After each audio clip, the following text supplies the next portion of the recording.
আমাদের মাটির মানুষের নেতা মাসুদুজ্জামান মাসুদ ভাই উপস্থিত নারায়ণ মহানগর বন্দর থানা এবং অঙ্গ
প্রমাণ করে দিয়েছেন। আজকে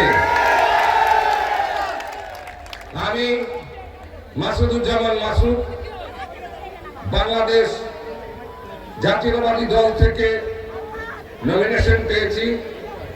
সেই কারণে আমি আমার স্থায়ী কমিটির মেম্বার এবং বেগম খালেদা জিয়া এবং ভারপ্রাপ্ত চেয়ারম্যান জনাব তারেক রহমানের প্রতি আমি কৃতজ্ঞ। আমি কৃতজ্ঞতা জানাতে একটা স্বপ্নের 5 আসন স্বপ্নের নারায়ণগঞ্জ সৃষ্টি করতে পারবো। আমরা আরো বলতে চাই, আমি বিগত 6-7 মাস আমি এই বন্দরে এবং এই নগরের বিভিন্ন ওয়ার্ড বিভিন্ন ইউনিয়নে আমি হেঁটেছি। আমি 17টা ওয়ার্ড 5টা ইউনিয়ন আগে আর একটু বেশি ছিল, সেটা আমাদের মাঝে এখন নাই, কিন্তু আমি জানি কি কি সমস্যা এখানে আছে। আপনাদের প্রধান সমস্যা গ্যাস, আপনাদের প্রধান সমস্যা পানি, সুপেয় পানি, আপনাদের প্রধান সমস্যা সেতু, আপনাদের প্রধান সমস্যা খুব পরিকল্পিত নগরী, এই পার ওই পার দুই পারেই সমস্যা আছে। যদি সমস্যা থাকে ইনশাআল্লাহ সমস্যা উত্তরণের পথ আছে। শুধু দরকার একটি সুপরিকল্পিত প্ল্যান, পরিকল্পনা। আপনারা জাতীয়তাবাদী দলকে ইনশাআল্লাহ বন্দরবাসী বিপুল ভোটে জয়ী করে আপনারা আমাদেরকে সংসদে পাঠান। আমরা ইনশাআল্লাহ বন্দর নগরের জন্য কথা বলবো। আমাদের মাঝে মানুষের নেতা মাসুদুজ্জামান মাসুদ এখন চলছেন সাউদির রহমান ও সংগ্রাম সাইদুর রহমান ও সংগ্রাম নামে কোটি কোটি ডলার কোটি কোটি টাকা আমাদের দেশ থেকে